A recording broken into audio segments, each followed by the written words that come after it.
Hi guys, this side Simi पुरुषा। ये video खास आपके लिए है क्योंकि ये है अमेंडमेंट वीडियो एंड नीचे आपको दिख रहा है दिस इज एप्लीकेबल फॉर 2024 एग्जाम। These are the amendments as per finance act 23। Question होगा सर इसके नोट्स कहाँ पे लेंगे? नीचे डिस्क्रिप्शन में आपको अमेंडमेंट्स के नोट्स मिल जाएंगे, उसको क्लिक करके डाउनलोड करना है एंड वीडियो के साथ आपको देखना है। तो गाइस स्टार्ट करेंगे। जो अपना फर्स्ट चैप्टर है वो है introduction to income tax act. Without wasting much time, one request to everyone, आप अगर हमारे चैनल पे फर्स्ट टाइम आए तो चैनल को सब्सक्राइब करना है एंड बेल आइकॉन को भी प्रेस करना है ताकि आगे जो भी अपडेट्स आपके लिए आएंगे, marathon lectures, revision, live sessions, वो आपके पास फटाफट पहुंच जाएंगे। तो जल्दी उसको सब्सक्राइब कीजिए एंड वीडियो अच्छा लगा तो एंड में लाइक भी करना। ये अमेंडमेंट्स हर एक चीज का लॉजिक बताऊंगा, एनालिसिस करेंगे। अमेंडमेंट्स के पहले क्या था और बाद में क्या था, दोनों आपको पढ़ाने वाला हूँ। एकदम डिटेल में अपन कवर करेंगे, टेंशन मत लो। बस मेक श्योर आप लेक्चर प्रॉपरली देखना है और बाद में कुछ भी डाउट्स है तो आप कमेंट कर सकते हैं या आप मेरे को व्हाट्सअप भी कर सकते हैं। चलिए गाइस, तो चैप्टर 1 में क्या क्या अमेंडमेंट्स हुए? सबसे पहले जो स्लैब रेट्स है 2.5 लाख, 3 लाख, 5 लाख, उसमें कुछ भी चेंज नहीं हुआ है। उसमें कुछ भी चेंज नहीं हुआ है। तो चैप्टर 1 से रिलेटेड जो अमेंडमेंट है वो हुआ है अल्टरनेट टैक्स रिजीम, जो मैं आपको पढ़ाने वाला हूँ उसमें अमेंडमेंट्स हुए हैं। बाकी जो भी है मैं आपको बताने वाला हूँ। तो alternate tax regime for individual HUF, AOP, BOI, AJP. अभी आप लोगों ने लास्ट ईयर भी एक स्कीम पढ़ा था और अभी उसमें अमेंडमेंट आ गया है। तो आपने जो पढ़ा था वो ये था 115 BSc 1। अभी नया जो लाया गया है वो 1A लाया गया है। आपने पढ़ा था 1, तो मैंने आपको दोनों दिया है। एज ए सेड, अमेंडमेंट के पहले क्या था, बाद में क्या, पूरा डिटेल में पढ़ाऊंगा। वीडियो एंड तक देखना है, आपको मजा आएगा। एक एक चीज क्लियर करके दूंगा। जो भी डाउट है फटाफट कमेंट में टाइप करके देना है। सो तो पहले एक बार पुराना स्कीम में रिवाइज करके लेता हूँ ताकि आपको कनेक्ट करने में आसान होगा। तो अल्टरनेट टैक्स रिजीम का बेसिक पर्पस क्या है? If you want to lower your और minimise your tax liability, then आपको इस स्कीम में जाना है। ये बेसिक पर्पस ध्यान में रखना है कि by opting for this scheme you can minimise your tax liability, जिसको बोलते हैं lower tax regime. So when I say lower tax regime, that means you are opting for alternate tax regime.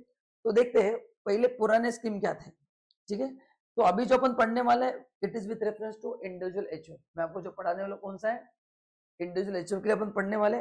Major focus individual पर रहेगा क्योंकि आपने को exam में individual के असेसमेंट के क्वेश्चन ज्यादा आते हैं, बट प्रोविजन सेम ही है। तो नाउ एक पहले अपन रिवीजन लेते हैं। तो गाइस ये थे अपने पुराने टैक्स रेट्स। ये पुराना टैक्स रेट था। ये पुराना था एटीआर, जिसमें अपना सेविंग होता था टोटल 75,000 का सेविंग होता था अगर आप पुराने वाले स्कीम में जाते थे। कौन सा पुराना? जो एवाई अपन ने लास्ट ईयर तक पढ़ा था, करेक्ट ना? तो ये था 5 लाख से 7.5 लाख अपन पहले 20% देते थे, इसमें 10% था। गाइस मैं पुराना स्कीम पढ़ा रहा हूँ ताकि अमेंडमेंट पढ़ाने में आपको इजी हो। अमेंडमेंट में अलग है, कंफ्यूज मत होना। 7.5 10 लाख भी 20% था, ये 15 था, तो यहाँ पे 25 का सेविंग हो गया। तो यहाँ पे 10 लाख तक 37,500 का सेविंग होता था क्योंकि पुराने स्कीम में, नॉर्मल स्कीम में 1 लाख टैक्स आता था, इस स्कीम में आ रहा था 62,500। 10 से 12.5 लाख 30% था, यहाँ पे 20% था। 12.5 से 15 20 30 था, यहाँ पे 25% था, टोटल 37,500। तो जो अपने स्कीम लास्ट ईयर तक पढ़ा था, जिस बेसिस पे शायद आपने एग्जाम दिया रहेगा, वहां पे सेविंग होता था 75,000। और ये डायग्राम मैंने क्लास में भी आपको दिया था कि ओल्ड स्कीम में जाने का सबसे बड़ा फायदा है, अगर इनकम 15 लाख तक है तो 75,000 का फायदा होगा। सर आगे का क्यों नहीं सोचना है? क्योंकि 15 लाख के आगे दोनों स्कीम में रेट 30% ही है, तो आगे जाके मतलब नहीं, टैक्स रेट सेम ही है, आगे टैक्स सेविंग नहीं होगा। जो भी हो 15 लाख तक होगा क्योंकि 15 के बाद टैक्स रेट सेम है। ये था पुराना स्कीम जहाँ पे सेविंग कितना होता था 75,000। अभी नए स्कीम में गवर्नमेंट ने सेविंग बढ़ा दिया है, तो देखते हैं कितना बढ़ा दिया। बट उसके पहले लेट्स स्टडी फर्स्ट अमेंडमेंट। तो देखो मैंने दोनों दिया है, ये आपने दोस्तों अप्लाई किया था टिल एवाई 23-24। अभी अपना एवाई कौन सा है? 24-25 है, क्योंकि अपने लिए फाइनेंस एक्ट दोस्तों कौन सा है बोलो? Sir finance act 2023। Very good दोस्तों। प्रीवियस ईयर कौन सा है? लिखते जाओ नोट्स में, 23-24, ये भी बराबर है सर। और असेसमेंट कौन सा है? 24-25। तो ये सभी जो अमेंडमेंट्स है it is as per finance act 23 जो 2024 एग्जाम के लिए आपके लिए एप्लीकेबल होने वाले हैं। ठीक है, यस, ये आपके लिए है। या तो कोई प्रॉब्लम? ठीक है। तो now what are the rates? तो जो पहले 2.5 लाख तक एग्जामिशन था, अभी 3 लाख तक नील कर दिया है। देन 3 लाख टू 6 लाख 5% कर दिया है। 6 लाख टू 9 लाख 10% किया है। 9 lakh to 12 lakh 15%, 12 to 15 20% and 15 के ऊपर 30% किया है। 15 के ऊपर 30%। तो यहाँ पे टैक्स सेविंग देखो ज्यादा होगा, है ना। आप रेट खाली रेट कंपेयर मत करो, रेट सेम ही है 10%, लेकिन यहाँ पे 7.5 तक 10 था, यहाँ पे 9 तक 10 है। यहाँ पे 9 तक क्या है? 10% है। तो भले रेट आपको सेम दिखेंगे, बट स्लैब देखो, यहाँ पे 3 लाख से 6 लाख 5% है, 6 लाख से 9 लाख 10% है, 9 लाख से 12 लाख 15% है, 12 से 15 20% है, एंड 15 के ऊपर 30% है। तो पहले मैं बताता हूँ कि नए स्कीम में अगर आप आते हैं तो सेविंग कितना होगा। जैसे इस स्कीम में मैंने बताया था कितना आपका सेविंग हो रहा है, 75,000, जो आपने ऑलरेडी पढ़ा है। इस साल से इसमें सेविंग ज्यादा होगा, तो एक कंपेरेटिव टेबल बता रहा हूँ जिसपे आपको पता चलेगा कि एग्जैक्टली सेविंग कितना हो रहा है। ध्यान से देखना। यहाँ तक क्लियर है? कमेंट में यस बोल देना। ये सर यहाँ तक क्लियर है। तो ये अमेंडमेंट है पहले आपको जो लर्न करना है। सी अमेंडमेंट बहुत सारे होते हैं, बट आपके इंस्टीट्यूट ने जो दिया मैं उसके हिसाब से पढ़ा रहा हूँ। ठीक है, तो एग्जाम के लिए जितने रिलेवेंट उतना 100% कवर करूंगा, टेंशन मत लो। बट एक भी अननेसेसरी एक्स्ट्रा नहीं पढ़ना और कम भी नहीं पढ़ना है, जो रिक्वायर्ड है वो जरूर पढ़ाऊंगा। ठीक है, सो डोंट वरी, आपका इंस्टीट्यूट का देख लेना सप्लीमेंट, उसके हिसाब से पूरा कवर किया, टेंशन मत लो। ओके, नाउ देखो क्या है अभी नए स्कीम में। देखो क्या होगा नए स्कीम में, सेविंग होगा 1,12,500। देखो कैसे, अप टू 3 लाख पहले 5% टैक्स लगता था, तो 2,500 टैक्स आएगा। यहाँ पे 3 लाख तो कोई टैक्स नहीं, तो पहला मेरा सेविंग 2,500 हो गया। देन 3 टू 6 लैक्स, पुराने स्कीम में 2 रेट्स थे, 3 टू 5 5% एंड 5 टू 6 20%। तो पहले टैक्स आता था 30,000, लेकिन अभी 3 टू 6 पूरा 5% टैक्स है, तो अभी आपका टैक्स आएगा 15,000। सो अगर आप 30 में से 15 माइनस करते तो सेविंग कितना होगा आपका? 15,000 का सेविंग होगा। समझा? 3 टू 6 आप चेक कर सकते हैं। 3 टू 5 लाख, 2 लाख पे 5% 10,000, 5 लाख टू 6 लाख 1 लाख पे 20% 20,000। तो पहले टैक्स 30,000 आता था, जो अभी 15,000 आएगा, तो 15,000 सेविंग हो गया।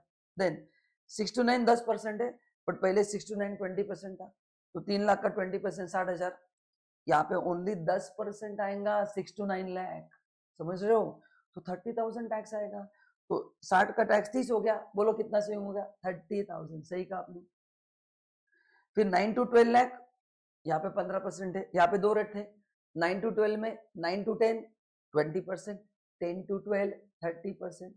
तो पहले टैक्स आता था 80,000, चेक कर सकते आप। 9 टू 10 1 लाख, 1 लाख पे 20% 20,000। 10 लाख से 12 लाख, 2 लाख पे 30% 60,000, 60 और 20 80,000। एंड अभी 3 लाख का 15% 45,000 आएगा। कितना आएगा? तो डायरेक्ट सेविंग 35,000। देन 12 से 15 यहाँ पे 30% है 90,000, यहाँ पे 12 से 15 20% है 60,000। अगेन 30 का सेविंग। तो दोस्तों अगर नॉर्मल स्कीम में आपका इनकम में 15 लाख लेता हूं,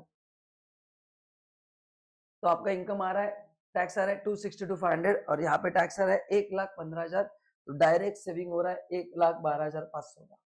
तो इसमें आप ज्यादा टैक्स सेव करोगे। ये आप घर पे एक बार करके देखना है। 15 लाख पे टैक्स कितना आएगा? 260 टू 500, एंड यहाँ पे 15 लाख पे टैक्स कितना है? 1.5 लाख। तो आप कितना टैक्स बचा रहे हो? 1,12,500। तो अगर एग्जाम में क्वेश्चन आता है कि नए स्कीम में आप कितना टैक्स बचा रहे हो, आप डायरेक्टली लिख सकते हैं क्या? इस तरह हम 1,12,500 टैक्स बचा रहे हैं। समझ में आया कि नहीं बताओ? चेक करके देखो एक बार आप। ठीक है, चलो तो चेक करते हैं। 2.5 लाख के हिसाब से 15 लाख पे कितना टैक्स आएगा, तो बताओ कितना आएगा? चेक करो।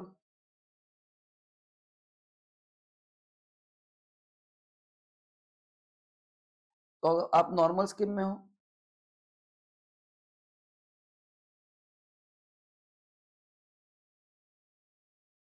Income 15 lakh, so up to 2.5 lakh 5%, 12,500,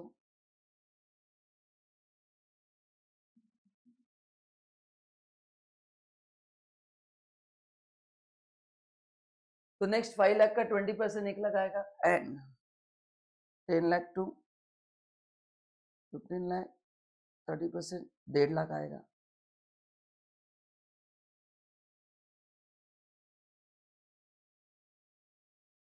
तो देखो आ रहा है कि नहीं 262,500, तो जो मैंने आपको स्लाइड में देखा था आ रहा है कि नहीं बताऊं।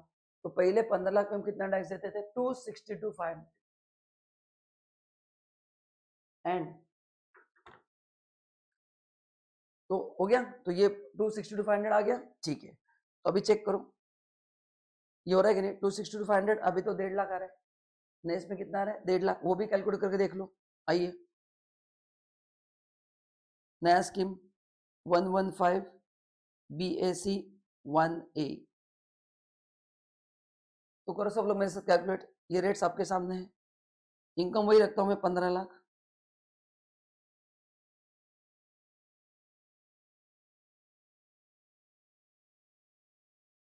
Up to 3 lakh nil, 3 lakh to 6 lakh 5%, तो आएगा 15,000। 6 लाख टू 9 लाख 10% आएगा 30,000। 9 लाख से 12 लाख कितना रेट है देखो 15%,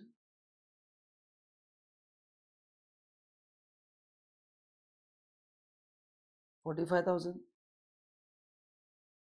12 लाख टू 15 लाख 20% 60,000, तो टोटल लोग 15,000 प्लस 30,000 प्लस 45,000 प्लस आ रहे हैं देखो 1.5 लाख दोस्तों।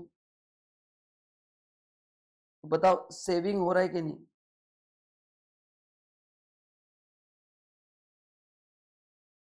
तो ये पहली चीज आपको पता होनी चाहिए कि अगर हम इस स्कीम में जाते हैं तो अपना 1,12,500 का क्या हो रहा है सेविंग हो रहा है। क्या था क्लियर है। ओके जो मैंने आपको दिखाया, चलो तो ये पहला बेनिफिट हो गया। हाँ अभी देखो स्कीम पढ़ते हैं। अभी यहाँ पे जो लिमिट था वो अभी 3 लाख कर दिया है, पहले 2.5 लाख तक था, और यहाँ पे एज का क्राइटेरिया नहीं है, आपका एज कितना भी हो तो पहले 2.5 लाख का भी नेक्स्ट रिवाइज लिमिट कितना है 3 लाख, इसलिए मैंने शुरुआत 3 लाख से की। पहले सबके लिए 2.5 था बड़ा, अभी 3 लाख कर दिया, तो वहां पे भी 50,000 का सबका फायदा हो गया। नाउ यहाँ पे रिबेट में एक अमेंडमेंट हुआ है, तो देखो इसमें काफी सारे चेंजेस है। रिबेट जो मिलता है 87A में वो तो पहले मिलता ही था, वो 5 लाख है तो मिलता ही था, जो अभी भी मिलता है। अगर आप इस स्कीम में आते हैं तो आपको 7 लाख तक रिबेट मिलेगा। तो गाइस कंफ्यूज मत होना, रिबेट नॉर्मल वाला भी है और ये वाला भी है। इस स्कीम में रिबेट कब मिलेगा 7 लाख तक अगर आप इनकम दिखाते हैं एज पर 115 BSc 1A तो आपको 25,000 तक रिबेट मिलेगा। तो अगर मैं नॉर्मल स्कीम में हूँ तो 7 लाख नहीं, नॉर्मल स्कीम में 5 लाख। काफी बच्चों को गलत फहमी है कि 5 का 7 हुआ है, नहीं, नॉर्मल स्कीम में अभी भी 5 लाख तक ही रिबेट है, 7 का नहीं मिलेगा। अगर आप 115 BSc में आते हैं तो आपको 7 लाख तक रिबेट मिलेगा। एंड देखो 25,000 कैसे आते हैं मैं आपको बता रहा हूँ, आपको मेरे साथ कैलकुलेट करना है। आइए सॉल्व करते हैं, लिखो। वही स्कीम अपना कंटिन्यू चल रहा है। सो अभी मैं अमेंडमेंट कौन सा बता रहा हूँ, rebate, rebate under section 87A। आइए मस्त की पढ़ते हैं अमेंडमेंट क्या हुआ है। तो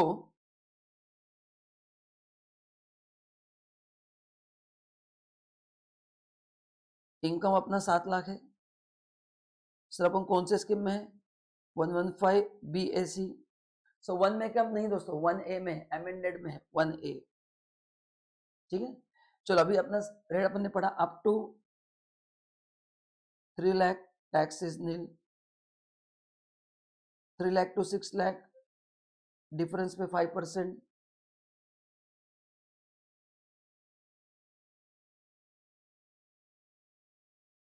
अभी इनकम 7 लाख ही है तो मैं 7 लाख लूंगा 10%। सो डिफरेंस 1 लाख का 10% 10,000। तो गाइस बताओ एग्जैक्टली 7 लाख पे टैक्स कितना आ रहा है 25,000 आ रहा है कि नहीं, कितना आ रहा है एग्जैक्टली 25, तो रिबेट भी उतना मिलेगा। तो ये वहां से रिबेट का अमाउंट है, less rebate under section 87A 25,000, and tax bill 0 होगा। तो 115 BSc 1 है तो 7 लाख है, तो नॉर्मल स्कीम में तो 5 लाख तक ही मिलेगा। तो 5 का 7 नहीं हुआ है, दोनों है अभी। I repeat again, normal scheme में रिबेट 5 लाख तक मिलेगा, 1A में 7 लाख को मिलेगा। आई होप ये भी क्लियर है, तो कमेंट में यस लिख दें कि यस सर हमको समझाइए। ठीक है, तो ये आप लिख लो।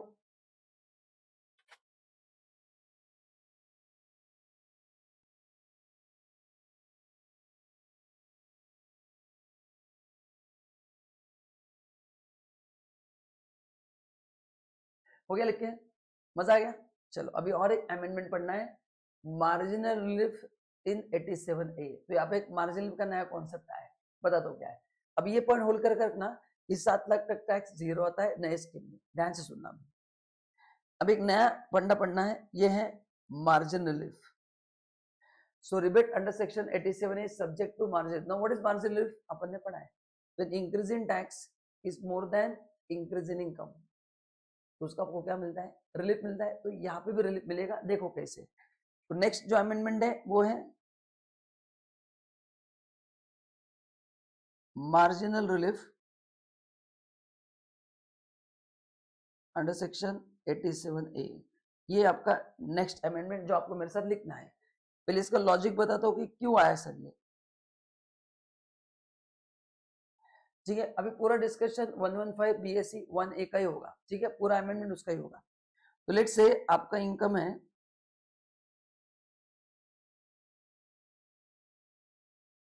7 लाख एंड यहाँ पे इनकम है 7.20 लाख। ठीक है, एग्जाम्पल ले रहा हूँ। तो अभी टैक्स कितना आएगा बताओ? यहाँ पे टैक्स अपन निकल के रखा है 25,000, बराबर है। अभी यहाँ पे टैक्स कितना आएगा? 6 लाख टू 7.2 लाख, कितना आएगा बताओ? तो 3 to 6 15,000 and 6 to 7.2, so 1.2 into 10% plus पहले वाला 15, बोलो कितना आएगा? सो 15,000 प्लस 12,000, 27,000 टैक्स आ रहा है as per new scheme. 3 to 6 lakh 5%, 15,000 आ गया। 6 लाख से 7 लाख 20,000, डिफरेंस 1,20,000, 1,20,000 का 10%, 12,000 प्लस पहले 15, 27,000। अभी लेस यहाँ पे मिलेगा रिबेट अंडर सेक्शन 87A, ये 25 का मिलेगा, बट इस बेचारे को रिबेट नहीं मिलेगा क्योंकि इनकम 7 लाख से ज्यादा है।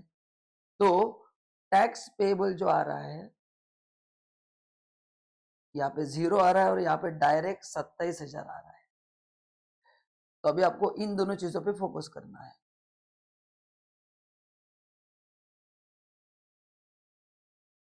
तो 7 लाख 20,000 पे टैक्स क्यों आ रहा है? क्योंकि रिबेट 7 लाख तक मिलेगा, 7 लाख के ऊपर रिबेट नहीं मिलेगा। ठीक है, अभी आपने तो मार्जिन लिप सरचार्ज में पढ़ा था, बट ये रिबेट में आ गया, इसकी जरूरत क्या है? ध्यान से सुनना। अगर आप इस टेबल को एनालाइज करते हैं सब लोग, तो बस मैंने जो ग्रीन कलर का बॉक्स किया, मेरे को 2 क्वेश्चन के आंसर देना।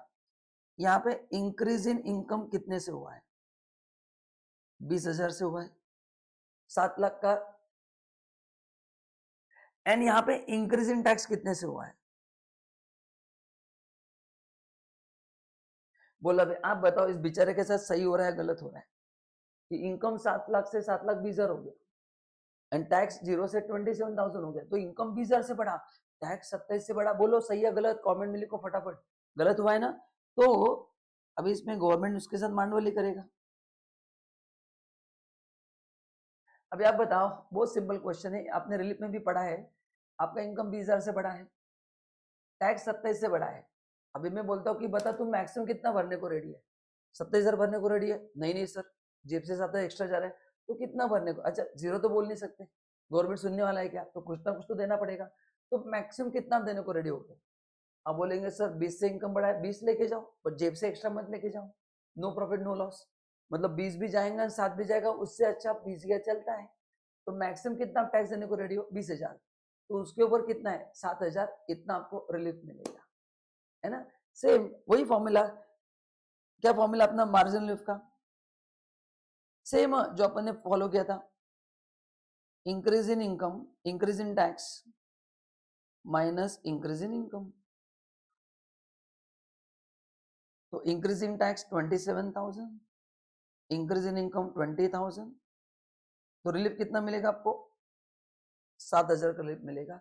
सो 27 में से 7,000 माइनस होगा, 20,000 देना पड़ेगा, प्लस उसमें 4% सेस तो देना पड़ता है, वो तो नॉर्मल रिलीफ में भी देना पड़ता है, सेस का रिलीफ नहीं मिलता है, तो 7,000 का रिलीफ आपको मिलेगा। तो फॉर्मूला सेम है जो अपन ने किया था, बस ये इस बार अपन रिबेट में अप्लाई कर रहे हैं। इस बार कहाँ पे अप्लाई करना है? रिबेट में, और इसका रेंज फिक्स है। नॉर्मल रिलीफ में रेंज बहुत वाइड है, एक क्योंकि 50 लाख के ऊपर भी सरचार्ज है, 1 करोड़ के ऊपर भी है, 2 करोड़ के ऊपर भी, उसका रेंज बहुत बड़ा है। इसका रेंज मैंने आपको रेडीमेड निकाल के दिया है। तो एग्जाम में फंडा कब अप्लाई करना है मैंने आपको निकाल के दिया, टेंशन मत लो। तो ये पहले समझा कि नहीं, कमेंट में जरूर बताना। ओके, तो लॉजिक समझा। 7 लाख तक टैक्स जीरो आ रहा है, और यहाँ पे तो 7,20,000 है, तो इंक्रीज इन इनकम 20,000 हुआ है, टैक्स 27 से बढ़ा है। तो आपने कहा सर मैं 20,000 देने को रेडी हूँ सर, एटलीस्ट मतलब मेरे जेब से मत लेके जाओ, जो मैंने एक्स्ट्रा काम है वो लेके जाओ। अभी क्या करें, आप सुनने वाले थोड़ी हो, है ना? तो आप तो क्या करूंगा मैं भी, तो 20 में देने को रेडी हूँ। तो कितना मेरे को रिलीफ चाहिए? 7,000 रिलीफ चाहिए। वही फॉर्मूला है, increase in tax minus increase in income, same steps भी वैसे ही है। और इसमें सरचार्ज तो आएगा नहीं, 50 लाख के अंदर ही है ना। रिबेट और सरचार्ज साथ में नहीं आता है, तो कंफ्यूजन नहीं। रिबेट सरचार्ज साथ में कैसे आएगा? तो वैसा मिक्स नहीं होगा, जिनका डाउट है बता रहा हूँ। काफी बच्चे पूछते सर वो दोनों मिक्स होगा क्या? कैसे होगा? वो 50 लाख के ऊपर है, रिबेट सरचार्ज कभी एक साथ आ सकते हैं क्या? नहीं आ सकते। तो ये या तो ये आएगा या तो वो आएगा, वो तो परफेक्ट है, जो आपने पढ़ा एज इट इज है, टैक्स रेट में कुछ चेंज है नहीं, तो टेंशन क्यों ले रहे हो? तो ये मिलेगा आपको, और इसका मैं वर्किंग करके आया हूँ, जो आपको दिखाऊंगा, रेडीमेड टेबल आपके लिए लिया है। I hope it is clear. तो ऐसे हर एक अमेंडमेंट अपन लॉजिक के साथ पढ़ने वाले, इसलिए वीडियो अच्छा लगा तो लाइक करना है, और अपने चैनल को भी फटाक से फॉलो करना है, हर एक चीज बहुत डिटेल में बताने वाला हूँ।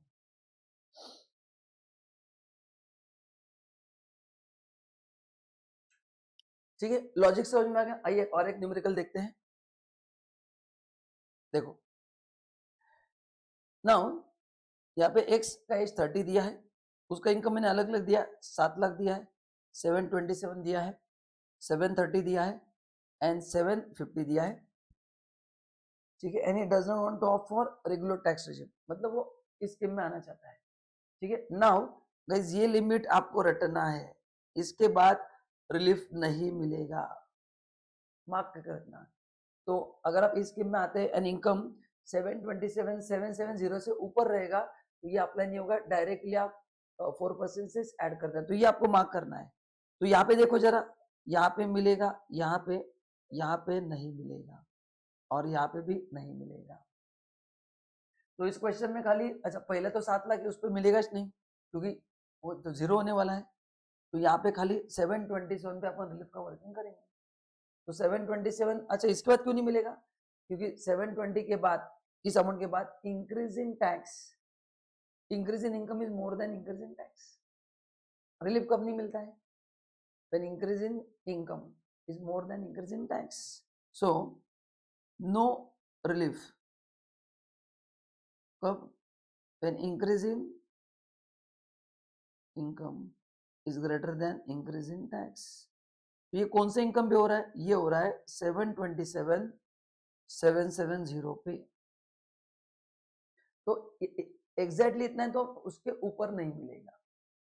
तो इसके ऊपर अगर आपका इनकम आता है अल्टरनेट टैक्स में इनकम, तो आप सोचे मत, डायरेक्टली इससे सट कर आगे निकल जाओ। लेकिन ये या इससे कम है, तो फिर अपने को वो जो ऊपर के स्टेप्स फॉलो किए करना पड़ेगा, सेम ऐसे करना है, सेम जो अपन ने किया वैसे, कुछ भी फर्क नहीं।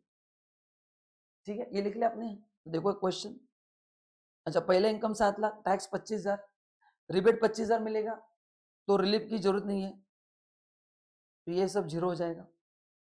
सेकंड केस में इनकम कितना है? 7,27,000 है। अब इस पे देखो टैक्स निकालना पड़ेगा पहले, 727 पे टैक्स, 27,700 आ रहा है क्या? देखो चेक करो एक बार।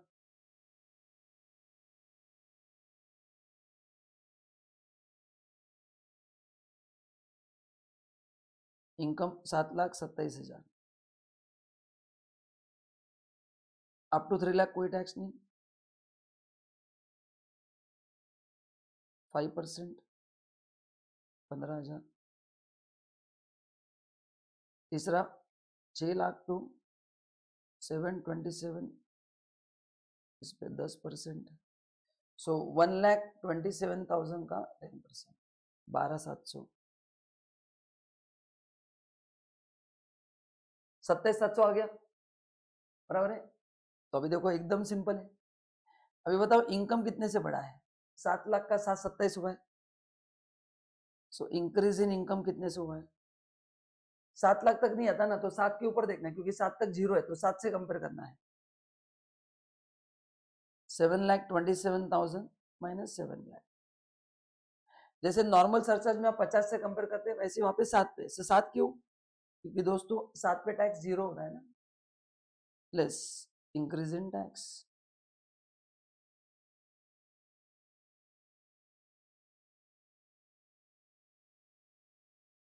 प्रॉपर लिखता हूं, ये समझा आपको? तो मार्जिन लिफ्ट का फॉर्मूला क्या है बताओ? Increase in tax minus increase in relieve income. तो टैक्स पूरा 27,700 से बढ़ा है, क्योंकि 7 लाख पे जीरो है ना, एंड इनकम कितने से बढ़ा है? 7 लाख के ऊपर 27,000 से। तो आपका टैक्स 27,700 से बढ़ा है, 7 लाख पे जीरो, 727 पे 27,700, एंड इनकम 27,000 से बढ़ा है। तो अपने पास 27,000 रुपये है देने के लिए, कितना नहीं है? 700 रुपया। तो ये 700 रुपये आपको रिलीफ मिलेगी, है ना। तो 7 लाख पे जीरो टैक्स, और 727 पे इतना, तो जीरो का 27,700 मतलब इतना बढ़ गया। इनकम 27,000 से बढ़ गया, तो 700 का आपको रिलीफ मिलेगा। बस कितना मिलेगा? 700 का रिलीफ मिलेगा। देखो अभी तो ये टैक्स आ गया। ये क्यों नहीं मिलेगा रिबेट? क्योंकि 7 लाख के ऊपर है। रिलीफ कितना मिलेगा? 700 मैंने वर्किंग करके दिखा है, 700। तो 27,000 आपको टैक्स देना पड़ेगा, उस पर 4% सेस आएगा, एंड 1080 ऐड होके 28,000 आएगा। समझा आपको? ये 7,30,000 है, मैंने आपको रेंज बता दिया। इसके ऊपर आपको रिलीफ नहीं मिलेगा, तो डायरेक्टली टैक्स आएगा 28,000, इसमें 4% जोड़ दो, ये आ गया 29,120। तो 7,30,000 पे कितना टैक्स आएगा? 3 to 6 5%, 15,000। 6 लाख से 7,30,000, 1,30,000 का 10%, 13,000, 28,000 आ गया। 750 पे टैक्स 30,000 आ रहा है, बराबर है। तो यहाँ पे भी आपको रिलीफ नहीं मिलेगा, यहाँ पे रिलीफ नहीं मिलेगा, ठीक है। तो ये 30,000 लिखो, और इसमें 4% से 1,200, और यहाँ पे लिख दो 31,200। 30,000 लिखो, वहां पे लिख दो 30,000, 1,200, 31,200। क्लियर है क्या आपको? तो वापस बताता हूँ क्या एग्जैक्टली अपन ने किया है, और ये नीचे दिया है मैंने आपको, ये रेंज यहाँ पे लिख के दिया था, बस पढ़ा है मैंने पहले। तो ये अमेंडमेंट हुआ है जो पहले नहीं था, ठीक है। सो क्या अमेंडमेंट हुआ है कि अगर 7 लाख तक है तो आपको रिबेट मिलेगा 25 का, 7 लाख के ऊपर है अप टू 727,770 आपको मिलेगा मार्जिन लिफ्ट। फॉर्मूला वही है, increase in income and increase in tax. So increase in tax minus increase in income. अभी बेस इनकम 7 लाख लेना है, क्योंकि 7 लाख पे जीरो टैक्स है, तो 7 लाख और नया इनकम लिखो, दोनों का टैक्स निकालो, difference in tax minus difference in income, उतना रिलीफ मिलेगा, बचे हुए 4%। ये इससे ज्यादा है तो यहाँ पे रिलीफ नहीं मिलेगा, इस पे नॉर्मल टैक्स निकालो और उस पर 4% जोड़ो। 750 पे कितना टैक्स आएगा? रिवाइज करते हैं। 3 to 6 लाख 5% होगा 15,000। 6 to 750 1.5 लाख पे 20%। सो करो 1.5 लाख पे 10%, 15,000, 15 प्लस 15 30,000, खत्म। तो उस पर 4% जोड़ दिया, एंड टैक्स आ गया 31,200। Is this clear? क्लियर है क्या? चलो ठीक है। Now tax on other income, इसमें कोई अमेंडमेंट नहीं है। जो स्पेशल कैटेगरी के इनकम से, मतलब कौन से? कैपिटल गेन, कैजुअल इनकम, उस पर वही टैक्स लगेंगे, उसमें कोई बदलाव नहीं होगा। तो कैपिटल गेन में 111 है, 112, वो सब सेम रहेंगे रेट्स। कैजुअल इनकम पे 30%, सब सेम रहेंगे। और एक अमेंडमेंट, इसका सरचार्ज जो है, बताओ अपन ने नॉर्मली क्या पढ़ा था?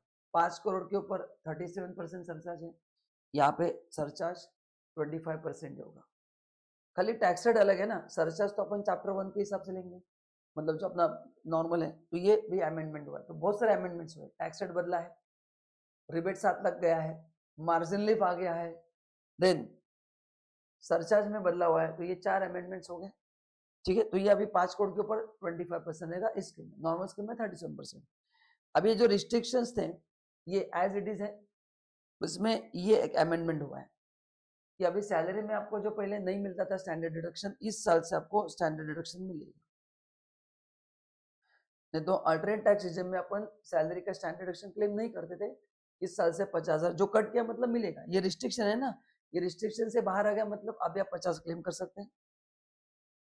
सेकंड, ये भी एक अमेंडमेंट हुआ है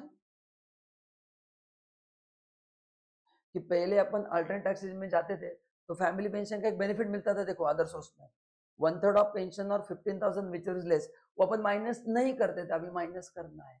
तो कौन से दो रिस्ट्रिक्शन हटा दिए, सैलरी में आप 50,000 का बेनिफिट अभी आप ले सकते हो, जो लास्ट ईयर तक अपन नहीं लेते थे।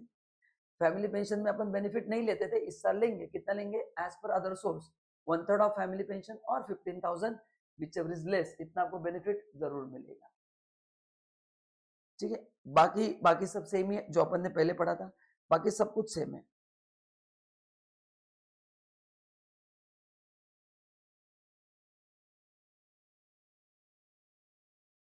ये भी सेम ही है कि आपको बाकी सब कुछ सेम है, इसलिए वो मैं नहीं पढ़ूंगा, ये सेम ही है, ये सब कुछ सेम है जो नॉर्मल स्कीम में था। अभी यहाँ पे थोड़ी नई चीज पढ़ना है। अभी अपन ने पढ़ा था कि अल्टरनेट टैक्स रिजिम में ऑप्शन था फॉर सैलरीड पीपल, आप ऑप्ट इन ऑप्ट आउट कर सकते थे, एंड बिजनेस प्रोविजन लिख दिया था, एक बार आपने ऑप्ट इन कर दिया तो आप ऑप्ट आउट नहीं कर सकते।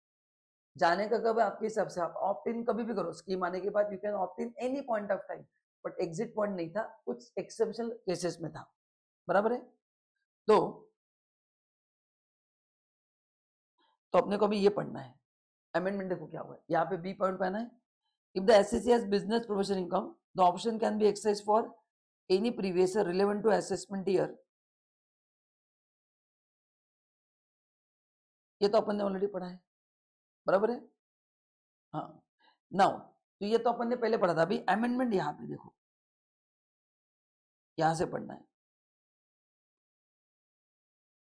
तो अगर आप पहले स्कीम में आए हो ये फॉर्म भर के, तो 23-24 तक तो कंपलसरी था, क्या था 23-24 तक कि एज अ बिजनेस प्रोफेशन आप एक बार स्कीम में आ गए तो आप विड्रॉ नहीं कर सकते। However option can be withdrawn only once for a previous year other than in which it was exercised, and thereafter the person shall never be eligible for the exercise of alternate tax regime. Okay, मतलब क्या है, मतलब ये बोला है कि अभी अगर आप इस स्कीम में आते हो, अगर आप इस स्कीम में आते हो तो पहले क्या था 23-24 तक ए वाई आप बिजनेसमैन ऑप्शन विड्रॉ नहीं कर सकता, एक्सेप्ट एक ही रीजन था, कौन सा, अगर आपने बिजनेस ही बंद कर दिया वो तो अभी भी ऑप्शन है, बट अदरवाइज कोई ऑप्शन नहीं था। बट यहाँ पे क्या बोला है, आप अगर इस नए स्कीम में जाते हो तो आप एक बार कभी भी बाहर आ सकते हो, इस साल नहीं अगले साल आ सकते हो, बट एक बार बाहर आ गए तो उसके बाद फिर तुम कभी भी एलिजिबल नहीं होंगे। तो बिजनेसमैन को एक मौका दिया है कि नए स्कीम में क्या बोले, तुम इस स्कीम में आओ, आने के बाद इस साल बाहर नहीं जाना है AY 24-25 में, अगले साल बाहर जाओ, बट एक बार तुम बाहर गए तो वापस इस स्कीम में तुम नहीं आ सकते। तो पहले बाहर जाने पर रिस्ट्रिक्शन था, अभी अंदर एक बार बाहर गए तो अंदर नहीं आ सकते, उल्टा रिस्ट्रिक्शन है। तो ये रिस्ट्रिक्शन नए स्कीम में होने में क्या कि तुम स्कीम में आओ, बाहर जाने का मौका देंगे बट एक ही बार देंगे, एक बार तुम बाहर गए अगले से बोले मैं वापस आता हूँ, नहीं हो सकता है, बस। एंड बाकी सब चीजें सेम ही है, उसमें कोई भी प्रॉब्लम नहीं है, ठीक है।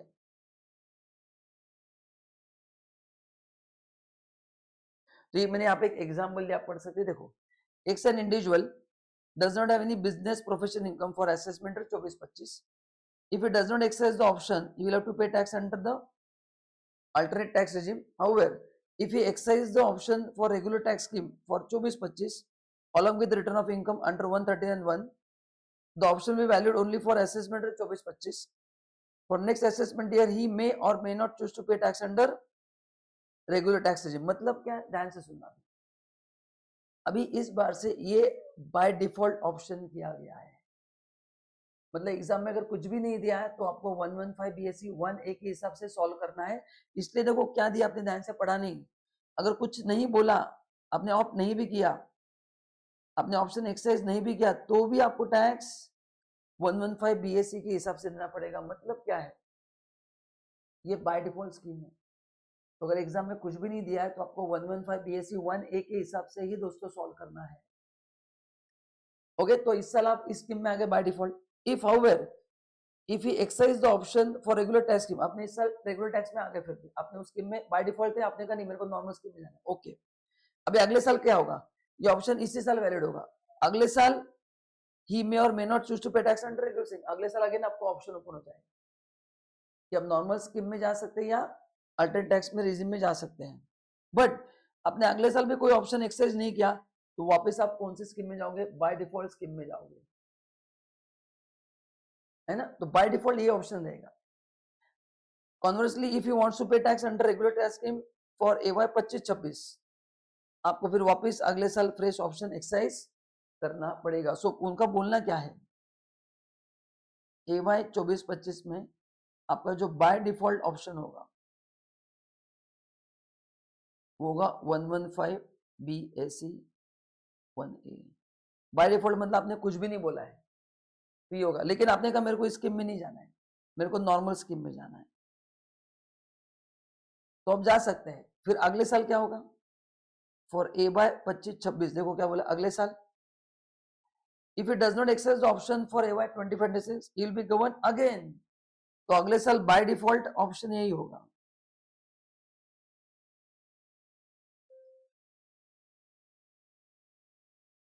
तो ये बाय डिफॉल्ट ऑप्शन है, अगर आप सिलेक्ट नहीं करोगे तो ये चाहता रहेगा।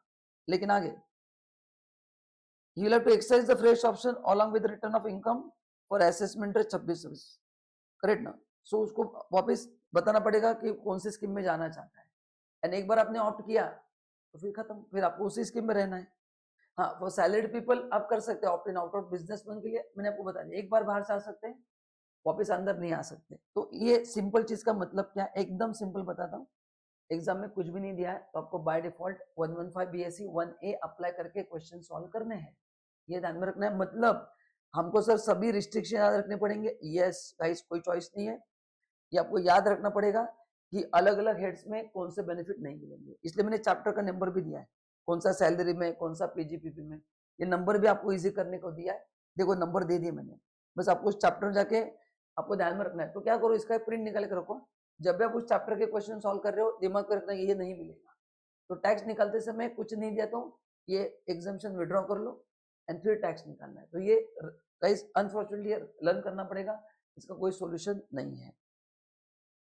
एंड जो एग्जाम्पशन मिलेंगे वो तो मिलेंगे, उसमें कोई प्रॉब्लम नहीं है।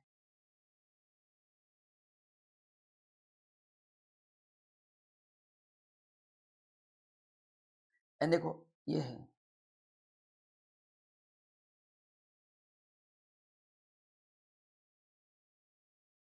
ठीक है। तो ये मैंने आपको जो मेन चीजें मैंने आपको बता दी, देखो दिया है पॉइंट नंबर 14, देखो from assessment 24-25 AMT shall be the by default option. तो बाय डिफॉल्ट ये रहेगा, पहले क्या था नॉर्मल वो था, बट अभी ये बाय डिफॉल्ट कर दिया। पहले नॉर्मल से आपको यहाँ पे आना पड़ता था, अभी ये बाय डिफॉल्ट रहेगा, इससे आपको नॉर्मल में आना है। तो सैलरी के लिए वो ऑप्शन है, ऑप्ट इन ऑप्ट आउट कर सकते हैं। बिजनेसमैन के लिए क्या है, तुम इस साल ऑप्ट करो कोई प्रॉब्लम नहीं, इस साल बाहर नहीं जाना है, अगले साल तुम बाहर जा सकते हो, अगले साल अगर बाहर गए तो फिर वापस नहीं आ सकते, ऐसा है बस।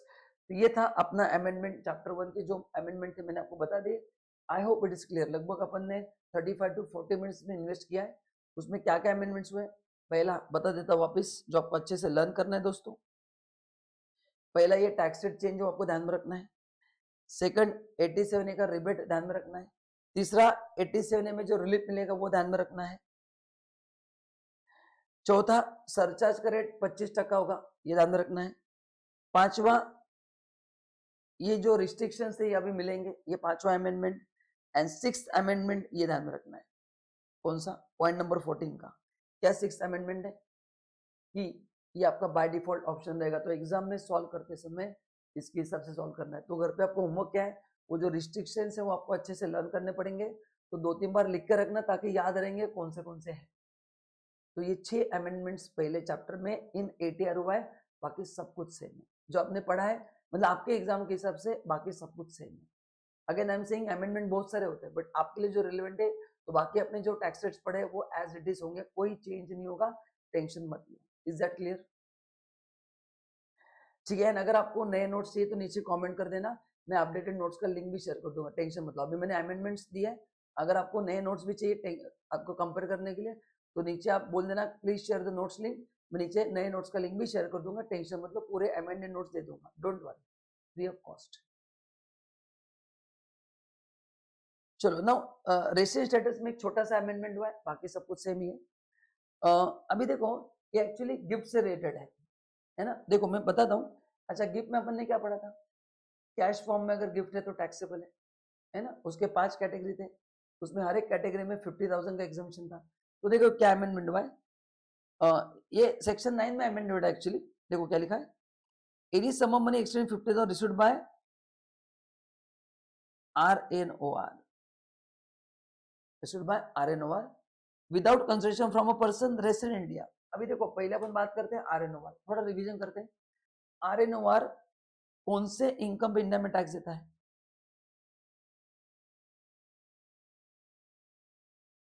इंडियन इनकम पे देगा, plus that foreign income which is control in India, बराबर है। तो हर एक फॉरेन इनकम इंडिया में टैक्स देता है। RNOR कौन से फॉरेन इनकम में टैक्स देता है, या तो बिजनेस प्रोफेशन हो, या तो उसका बिजनेस हो या प्रोफेशन हो which is control in India. B मतलब बिजनेस, बराबर ये अपन ने पढ़ा था। एंड ये दोनों इनकम क्या है, टैक्सेबल इन इंडिया है। तो ये अपन ने ऑलरेडी पढ़ा है, तो एक जस्ट रिवीजन लिया कि अगर आप RNOR हो तो इंडियन इनकम पे तो इंडिया में टैक्स देना है। कौन से फॉरेन इनकम इंडिया में टैक्स देना है, या तो बिजनेस प्रोफेशन हो जो इंडिया में कंट्रोल हुआ है, मतलब है वो फॉरेन इनकम, है वो foreign income is but control यहाँ से हुआ है, तो इसलिए इंडिया में टैक्स देना पड़ेगा। ये हो गया रिवीजन पार्ट। अभी इसमें हुआ क्या है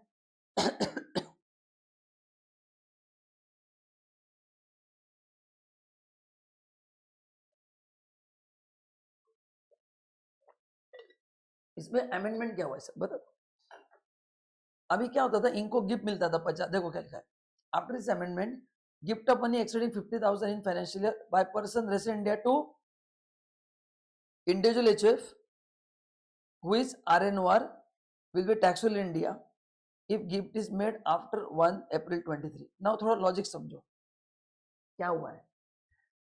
आपने RNOR को गिफ्ट दिया, आप इंडिया में हो, आपने RNOR को गिफ्ट दिया, 6,500 गिफ्ट दिया, इंडिया के बाहर दिया, इंडिया के बाहर दिया, ठीक है ना। क्वेश्चन क्या देखो, अभी क्वेश्चन है उसके लिए कौन सा इनकम है। लेट्स से उसको इंडिया के बाहर मिला है तो उसको रिसीव्ड आउटसाइड इंडिया हुआ है। अच्छा, गिफ्ट ड्यू हो सकता है क्या, क्योंकि इंडियन इनकम का मतलब क्या है, ड्यू और रिसीव्ड इन इंडिया। अभी गिफ्ट तो अपन आउट ऑफ लव अफेक्शन दे रहे हैं तो ड्यू होने का संबंध नहीं, तो रिसीव्ड आउटसाइड इंडिया होता था तो वो फिर वो इंडिया में टैक्स नहीं देता था, क्योंकि इंडिया के बाहर मिला है ना वो, तो फॉरेन इनकम है। एंड फॉरेन इनकम में वो थोड़ी इंडिया में टैक्स देगा, वो कौन से फॉरेन इनकम इंडिया में टैक्स देगा, which is business profession control from India होना चाहिए। तो ये अमाउंट टैक्सेबल नहीं हो रहा था, तो गवर्नमेंट ने कहा कि नहीं अभी वो टैक्सेबल होगा। 1 अप्रैल 23 के बाद अगर गिफ्ट किसने दिया है, बाय पर्सन रेसिडेंट इंडिया, आप इंडिया में रेसिडेंट हो, to individual HF outside India कर रहे हैं, करेक्ट ना। तो सी इंडिया में दिया तो टैक्सेबल होगा, वो इंडियन इनकम से। तो इंडिया के बाहर भी दिया तो भी क्या होगा, टैक्सेबल होगा। और इसमें अच्छा गिफ्ट में 5 कैटेगरी थे, कैश, मूवेबल एंड इमूवेबल। तो बोला कि नहीं ये अमेंडमेंट मूवेबल इमूवेबल के लिए एप्लीकेबल नहीं है।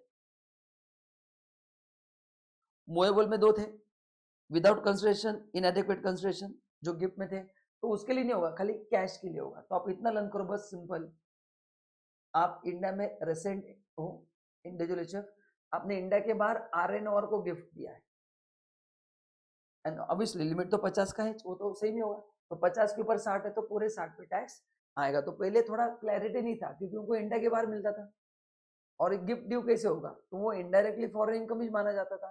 तो ये कंफ्यूजन दूर करने के लिए गवर्नमेंट बोला कि नहीं अभी वो टैक्सेबल होगा। ठीक है, तो अगेन बताता हूँ, आप कौन हो, इंडिया में रेसिडेंट इंडिविजुअल हो, रेसिडेंट हो, आपने RNOR को 50 के ऊपर अगर कैश गिफ्ट दिया तो इंडिया में टैक्सेबल होगा, that's it.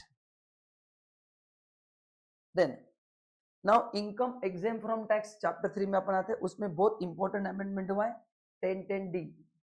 And guys 1010D बहुत इंपॉर्टेंट प्रोविजन है। तो सेक्शन 1010D क्या अपन ने पढ़ा था, amount received from life insurance.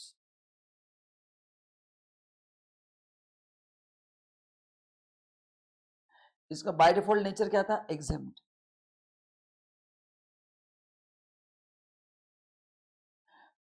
अभी मैं पहले रिवीजन ले रहा हूं, कुछ एक्सेप्शंस थे। एक्सेप्ट मतलब कुछ कुछ टैक्सेबल थे, मैं फटाफट बता रहा हूं। पहला कौन सा था?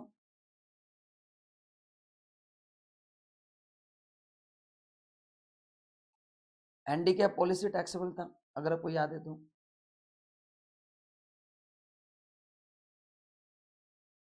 ह्यूमन इंश्योरेंस पॉलिसी टैक्सेबल था, याद है? देन जो पॉलिसी का प्रीमियम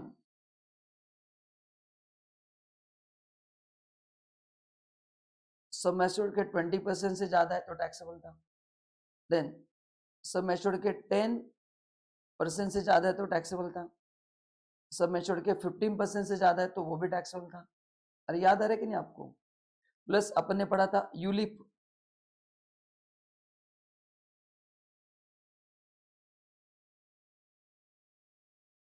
जिसका प्रीमियम 2.5 लाख से ज्यादा है, वो भी टैक्सेबल था। तो इतनी सारी चीजें क्या थी? टैक्सेबल थी। ये मैंने आपको एक पहले रिवीजन कर रख लिया। अच्छा, यहाँ पे 20% के लिए क्या कंडीशन था? पॉलिसी इशूड बिफोर 31 मार्च 12, यहाँ पे 12/13, यहाँ पे ऑन और आफ्टर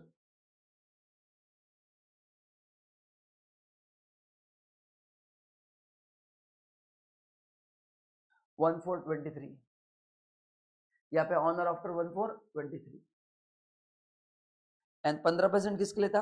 यहाँ पे 10 भी था, दोनों था। यहाँ पे नॉर्मल पर्सन के लिए 10 था,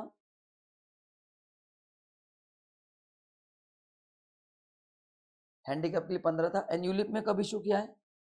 1 फरवरी 2021 के बाद। ओके, तो ये अपन ने मैंने आपका रिवीजन ले लिया। तो हैंडीकैप पॉलिसी टैक्सेबल है, ह्यूमन इंश्योरेंस पॉलिसी टैक्सेबल है। देन जो पॉलिसी 31 मार्च 12 के पहले इशू हुआ है, जिसका प्रीमियम 20% से ज्यादा है, वो टैक्सेबल है।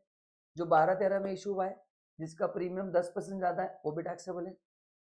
13 के बाद 10 का 15 कर दे हैंडीकैप के लिए, तो 10-15 से ज्यादा है। पॉलिसी 13 के बाद इशू किया, वो भी ज्यादा है। यूलिप 1 फरवरी 21 के बाद इशू किया है, जिसका aggregate premium not one policy सब मिला के 2.5 लाख के ऊपर जाता है, तो वो भी टैक्सेबल है। एंड इसमें और एक पॉइंट ऐड किया गया है। अच्छा गाइस, अब इसमें एक कॉमन बात बताता हूँ। इसमें इन सब में मैं अमेंडमेंट, इसमें डेथ के बाद मिलेगा तो एग्जेम्प्ट है। तो C2G में डेथ के बाद मिलेगा तो क्या है? एग्जेम्प्ट है, लेकिन ऊपर टैक्सेबल है। ये अपन ने पढ़ा था कि इन सभी केसेस में अगर डेथ वजह से मिलता है तो वापस क्या है? एग्जेम्प्ट है। अभी अमेंडमेंट क्या लाया गवर्नमेंट ने? अमेंडमेंट लाया कि अगर आपने लाइफ इंश्योरेंस पॉलिसी लिया है ऑन और आफ्टर 1/4/2023, तो पहले की बात नहीं हो रही। आपने नए पॉलिसी लिया है, लाइफ LIP में, लाइफ इंश्योरेंस पॉलिसी, जिसका प्रीमियम अगर 5 लाख से ज्यादा है, तो फिर maturity amount like this taxable होगा। जैसे इन सभी का भी मैच्योरिटी अमाउंट क्या होगा? टैक्सेबल होगा, तो इसका भी मैच्योरिटी अमाउंट क्या होगा? टैक्सेबल होगा। अब इसका लॉजिक क्या है? गवर्नमेंट ने ऐसा ऑब्जर्व किया कि जो हाई नेट वर्थ इंडिविजुअल है, मतलब जिनका बहुत पैसा है, वो 10-10 लाख रुपए प्रीमियम भरते हैं, बिकॉज उनको पता है कि मैच्योरिटी का पैसा एग्जेम्प्ट है। बाकी FD में टैक्सेबल है, म्यूचुअल फंड में टैक्सेबल है, शेयर मार्केट में टैक्सेबल, बाकी सब जगह पे पैसा टैक्सेबल है। खाली LIC का मिलने वाला पैसा एग्जेम्प्ट था। तो ये लोग बड़े बड़े प्रीमियम भरने का, हाँ, उसका प्रीमियम रखते थे 10-15 के अंदर, मतलब ऊपर नहीं पकड़े जाते थे, बराबर प्रीमियम। एनसी कोई भी इंश्योरेंस कंपनी ऐसा पॉलिसी इशू नहीं करेगा जिसका प्रीमियम टैक्सेबल हो। So this will be taken care by insurance company, don't worry. तो गवर्नमेंट को समझ में कि ये लोग जो हाई नेटवर्क इंडिविजुअल है, they are paying 30-40 lakh rupees insurance, ताकि उनका रिटायरमेंट का पूरा अमाउंट क्या होगा? एग्जेम्प्ट होगा, है ना? तो इन लोगों को पकड़ने के लिए गवर्नमेंट ने प्रोविजन लिया। क्या बोला है? देखो क्या बोला है। तो गाइस, मैंने यहाँ पे रिवीजन ले लिया पूरा। एज ए सेड स्टार्टिंग के, मैं पूरा रिवीजन पहले क्या था वो भी बता रहा हूँ, एंड अमेंडमेंट भी बता रहा हूँ, ठीक है? सो ये होने का एक बार आप 10-10D पढ़ लेना, आपको पूरा याद आ जाएगा, प्लस मैंने रिवीजन ले लिया है। खाली पॉइंट नंबर जी अमेंडमेंट है, लेकिन अपन ने A to F पूरा रिवीजन भी लिया है। तो देखो अमेंडमेंट क्या हुआ, आफ्टर अमेंडमेंट क्या बोला है, the exemption will not be applicable in respect of sum received on or after 1 April 23 if the amount of premium payable for any previous year during the terms of such policy exceed 5 lakh. Now during the term बोला है, मतलब 1 अप्रैल 2023 के बाद जो भी अपने नए policy उसके लिए उसमें पहले प्रीमियम नहीं जोड़ा जाएगा। I am explaining again, I am talking of only new policy which will take after 1 April 23। तो 1 अप्रैल इसके बाद आप जितने भी नए पॉलिसी लोगे उन सबका प्रीमियम एग्रीगेट 5 लाख के ऊपर जाता है। नाउ ड्यूरिंग द टर्म का मतलब क्या है, मैंने क्लास में कहा था कि सर ड्यूरिंग द टर्म कैसे जाएगा, प्रीमियम तो फिक्स होता है। मैंने क्लास में कहा था कुछ पॉलिसी ऐसी है जिसमें टॉपअप की सुविधा है, तो आपका प्रीमियम 4 लाख है, 5 लाख के अंदर है, एक साल में आपने 2 लाख एक्स्ट्रा डाला तो 6 लाख हो गया कि नहीं, इसलिए उन्होंने बोला है ड्यूरिंग द टर्म। तो कुछ ऐसे फ्लेक्सिबल पॉलिसी भी है जहाँ पे इन बिटवीन आप प्रीमियम ज्यादा भर सकते हैं, तो उसको भी गवर्नमेंट ने कवर किया है। तो सपोज आपने 25 साल का पॉलिसी लिया है तो 25 साल में एक बार भी 5 लाख के ऊपर नहीं जाना चाहिए। अदर देन यूलिप बोला है, क्योंकि यूलिप के लिए ऑलरेडी 2.5 लाख का लिमिट है। इशूड ऑन और आफ्टर 1 अप्रैल 23, अरे फाइनेंस एक्ट 23 का अमेंडमेंट है तो उसके बाद ही अप्लाई होगा। एंड एग्रीगेट बोला है मतलब सब मिला के, तो पहले पॉलिसी का प्रीमियम 1 लाख था, फिर और एक लिया और एक लिया, जिस पॉलिसी का प्रीमियम अपने 5 लाख के ऊपर जाएगा वो टैक्सेबल होगा। तो पर पॉलिसी नहीं, एग्रीगेट। तो 1 अप्रैल 2023 के बाद मैं आपका प्रीमियम रिटर्न भरते समय दौड़ते जाऊंगा, एंड जब भी 5 लाख के ऊपर जाएंगे बोलूंगा सर आपका प्रीमियम 5 लाख के ऊपर हो गया है, तो यहाँ ये पॉलिसी और आगे का जो है वो टैक्सेबल होगा। ठीक है, इज दिस क्लियर?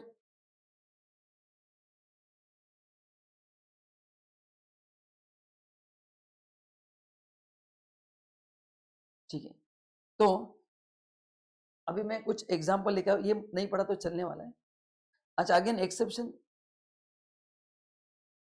डेथ की वजह से वापस क्या होगा, एग्जाम होगा। तो मैंने कहा ना कि डेथ अगर है ये एग्जाम है,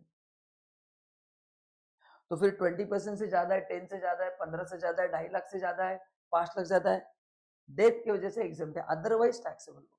मैच्योरिटी अमाउंट, तो मैच्योरिटी में बोनस मिलता है, जो भी है, मैच्योरिटी हो, सरेंडर हो, वट एवर क्या होगा दोस्तों, टैक्सेबल होगा। ठीक है, आइए अभी एक दो क्वेश्चंस करा के देता हूँ। If the premium payable for such eligible asset does not exceed 5 lakh. अच्छा अभी देखो एक इंपॉर्टेंट चीज बताता हूँ, 13 के बाद 10% के ऊपर होना चाहिए, तो ये यूलिप के लिए भी 10% का क्राइटेरिया अप्लाई होगा, और यहाँ पे 10% भी देखना है, क्योंकि 13 के बाद जो भी पॉलिसी इश्यू होती है उन सबके लिए 10% है, तो सब जगह पे अप्लाई करना है, वो यूलिप में भी अप्लाई करना है और इसमें भी। मतलब दो केस में टैक्सेबल होगा अगर आप सोचेंगे तो, प्रीमियम 5 लाख के ऊपर है तो भी टैक्सेबल होगा, या फिर प्रीमियम 5 लाख से कम है लेकिन सम एश्योर्ड से 10% से ज्यादा है। बता दो कैसे, शायद आपको याद आ गया, नहीं आ तो बता रहा हूं। आपने पॉलिसी इशू किया है ऑन और आफ्टर 1/4/23, ठीक है, सम एश्योर्ड आपका है 30 लाख एंड प्रीमियम आपका है 3.5 लाख। अभी बताओ, मैं आपसे जानना चाहता हूं ट्रीटमेंट क्या हुआ उसका। तो पहले जो क्राइटेरिया है, पहला क्राइटेरिया कौन सा है बोलो, प्रीमियम का है। सो प्रीमियम जो है इज लेस देन 5 लाख।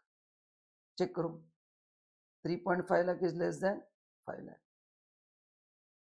तो पहला क्राइटेरिया क्लियर हो गया, लेकिन सेकंड क्राइटेरिया में क्या हो गया, जो प्रीमियम है is greater then 10% of sum assured, है ना। कितना प्रीमियम देखो, 3.5 लाख, सम एश्योर्ड 30 लाख है, 30 लाख का 10% 3 लाख, तो इसके वजह से वो अभी टैक्सेबल हो जाएगा। मतलब सो दोनों क्राइटेरिया चेक करना है, दोनों करना है, यूलिप के लिए भी करना है, मैंने क्लास में कहा था यूलिप भी 2013 के बाद है ना। सो 2013 के बाद कोई भी इंश्योरेंस पॉलिसी हो 10% का रूल अप्लाई होगा, एंड हैंडीकैप के लिए 15%। तो ये टैक्सेबल क्यों होगा, तो अमेंडमेंट जो है दोनों चेक करना है एग्जाम में, प्रीमियम 5 लाख के ऊपर तो टैक्सेबल है, प्रीमियम 5 से कम है बट 10% से ज्यादा है तो भी टैक्सेबल होगा। I hope it is clear, और अपन ने रेगुलर क्लास में बहुत डिटेल में किया है। बोलो समझा कि नहीं, कमेंट में टाइप करके भेजना।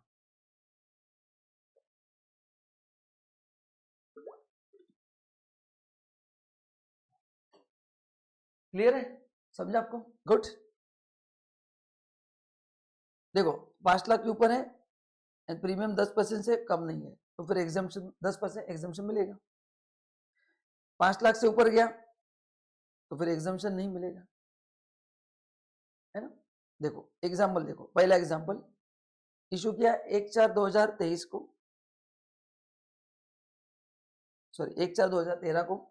अच्छा 13 को इशू किया, प्रीमियम 6 लाख है, सम एश्योर्ड 60 लाख है, मैच्योरिटी अमाउंट मिलने वाला है 70 लाख। तो क्वेश्चन है 70 लाख टैक्सेबल होगा कि नहीं? अभी 13 है, 13 के बाद क्या रूल है, 10% से ज्यादा नहीं होना चाहिए।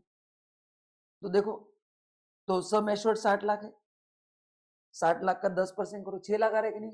प्रीमियम एग्जैक्टली 6 लाख है, 6 लाख से ज्यादा है क्या? नहीं। तो देखो consideration under LIP would be exempt, क्यों? Because annual premium does not exceed 10% of sum assured. Sum assured 60 lakh है, 60 लाख का 10% 6 लाख, 6 लाख से ज्यादा होना चाहिए, एग्जैक्टली इक्वल है, और ये पुराना पॉलिसी 2013 के बाद का है तो फिर एग्जेम्प्ट होगा। As policy issued before 1/4/23 limit of 5 lakh is also not applicable. So premium 6 lakh है, प्रीमियम ज्यादा है, लेकिन 1/4/23 के बाद के लिए 5 लाख है, पहले ज्यादा होगा तो चलेगा, तो ये इंपॉर्टेंट है। तो 23 के बाद 5 लाख से ज्यादा नहीं होना चाहिए। यहाँ पे देखो प्रीमियम देखा जाए तो 5 लाख से ज्यादा है बट अमेंडमेंट कब हुआ है 5 लाख का? 1/4/23 को।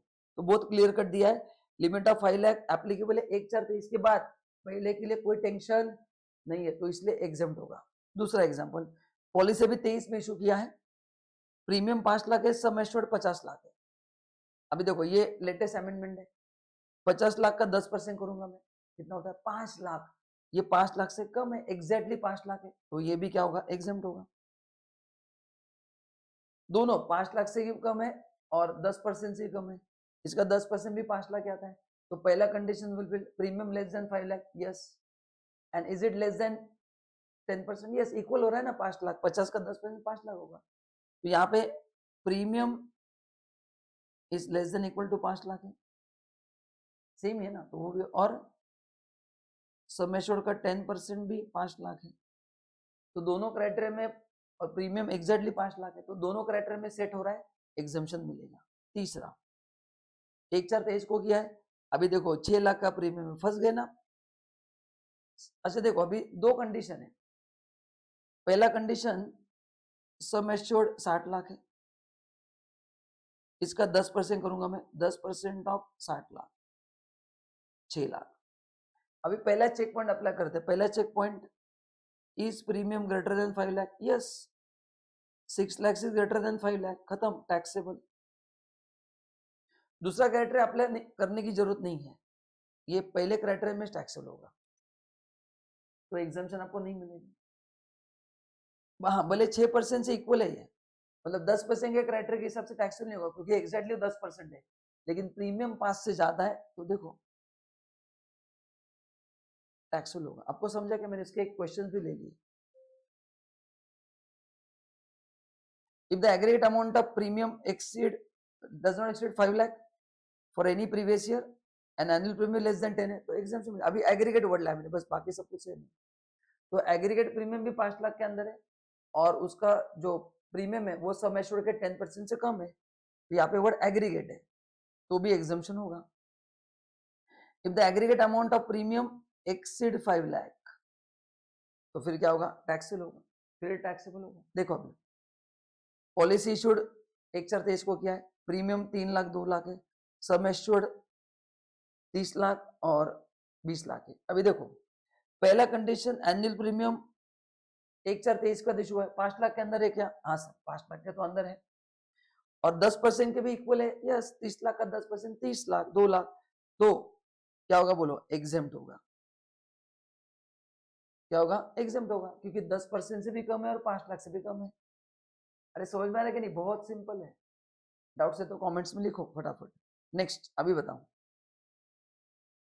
1/4/23 का है 45 लाख 55 लाख, अभी 45 लाख का 10% 4.5 लाख, तो 5 लाख से भी कम है, बराबर ना, और 10% से भी इक्वल है, तो ये एग्जाम, लेकिन ये 5.5 लाख है, मतलब ये 5 लाख से भी ज्यादा है, 10% से ज्यादा नहीं, 5 लाख से ज्यादा है, तो क्या होगा बोलो,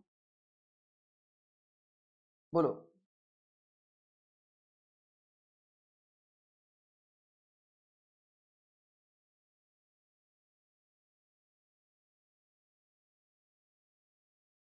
तो बी का टैक्स होगा, ए का क्या होगा, एग्जाम, ठीक है। देखो, in case aggregate premium L be exceed, हाँ देखो दोनों का मिला के आप देखिए, दो पॉलिसी है, एक बंदे के दो, तो दोनों पॉलिसी है, तो प्रीमियम तो 10 लाख हो गया। अभी दोनों में से कौन सा टैक्स हो रहा है, क्योंकि एग्रीगेट देखना है ना, तो एग्रीगेट प्रीमियम तो 5 लाख की, ये एक ही बंदे ने दो पॉलिसी ली है, ये दो अलग अलग बंदे नहीं है। अभी देखो नई चीज बता रहा हूँ, तो अभी इसमें से कौन सा टैक्सेबल होगा, तो देखो, तो टोटल प्रीमियम 5 लाख के ऊपर हो गया, तो देखा जाए तो दोनों टैक्सेबल, बट नहीं, ए का एग्जाम्प्ट होगा, क्यों, क्योंकि प्रीमियम 10% से क्या है, कम है, तो ए का एग्जाम्प्ट होगा और बी का टैक्सेबल होगा। तो एग्रीगेट प्रीमियम भी 5 लाख के ऊपर जाता है, तो सबका टैक्सेबल नहीं होगा, जिसका प्रीमियम 10 से कम है वो अभी भी एग्जाम्प्ट रहेगा, जिसका 10 से ज्यादा है वही टैक्सेबल होगा, ठीक है। तो ये एग्जाम्पल है, आप खुद ट्राई कर सकते हैं, ठीक है क्या। तो गाइस यहां तक अपन करते हैं, तो यहां तक आप देख लो, तो यहाँ पे अपन ने पहले 3 चैप्टर के अमेंडमेंट्स कवर किया है, चैप्टर 1 2 3 एकदम डिटेल में आपको बता दिया है, बाकी अमेंडमेंट्स अपन नेक्स्ट सेशन में देखेंगे। तो गाइस वीडियो अच्छा लगा तो प्लीज हमारे चैनल को फॉलो करना है, वीडियो को लाइक करना है, and if you have any query questions comment में लिख के भेजो, मैं जरूर रिप्लाई करूंगा। एंड नोट्स नीचे डाउनलोड सेक्शन में दिए है, प्लस आपको अगर और कुछ हेल्प चाहिए तो कमेंट बॉक्स में जरूर बताना। Thank you so much guys, जल्दी सेकंड वीडियो के लिए अपन मिलेंगे, बाय बाय।